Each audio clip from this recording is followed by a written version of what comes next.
So what's up guys? So welcome back po sa aking YouTube channel. Kung bago ka pa lang sa aking YouTube channel, ang channel na ito ay nagtuturo ng online tutorials, review investment platforms, at kung gusto mong kumita gamit ang earning site, kung interesado ka sa ganitong content, huwag mong kalimutan magpindot ng subscribe button at hit the notification bell para ma-notify ka sa susunod nating videos.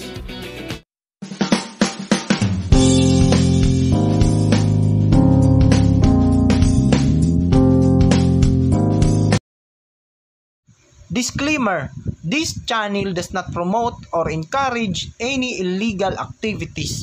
All contents provided by this channel is meant for educational for... So what's up guys? So for today's video guys, tuturo ko sa inyo kung paano natin i-restore yung PayPal account natin na bigla na lang na permanent limit at bigla na lang po itong nag-email si PayPal na deactivated na po yung account natin. So based on the information na nakuha nila, specifically the sale of sexually oriented materials or services. So paano nga ba natin to i-fix, i-resolve yung ganitong issue guys? So lalong-lalo na sa mga iisa lang po yung PayPal account nila at gusto nilang i-recover o i-restored. So i-open natin yung PayPal account natin sa browser at makikita natin na we're permanently limiting your account. So pag ganito guys, mahirap na po itong ibalik pero may paraan pa.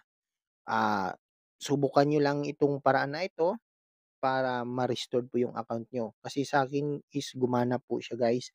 At try nyo sa sarili nyong account na meron kayong permanent limit na yung reason niya is ito nga, specifically the sale of sexually oriented materials or services. As a result, your account has been permanently limited. So gagawin lang natin ito guys is kailangan meron kayong active na email at pwede nyo pa pong mabuksan. So make sure na pwede kayong makakapag-message dito. So pupunta lang po kayo sa Compose, makikita nyo yan dito sa Gmail yung gamit nyo, for example, and mag-compose lang kayo at ito po yung sasabihin nyo at i-send nyo po sa to deactivation queries at paypal.com. So ilalagay ko yung link sa PayPal emails, yung message para i-copy paste nyo lang po yung i-message nyo sa deactivate queries at paypal.com. So ito po yung ilalagay natin.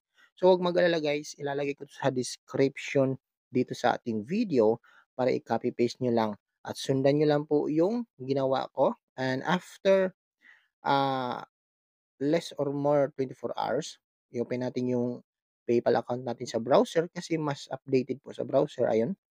So, ilang minuto lang at nai-recover at nai-restore na po yung account natin sa pamamagitan ng pag-appeal na hindi nga po sexually oriented material services yung na-receive natin na pera at pwede na po natin yung ma-withdraw once na-restored na po yung account natin. So, sundan nyo lang po guys kung paano natin i-restore o i-appeal yung ganitong issue dito kay PayPal account kasi minsan nagkakamali lang po yung AI or bot ni PayPal dito sa ating account. So, sundan nyo lang po guys yung guide natin. At kung may katanungan kayo sa ating video, pwede kayong mag-comment or mag-PM po sa akin guys. Tutulungan ko kayo. So, yan po guys. So, for more tips and tricks and guide just like this, so follow for more.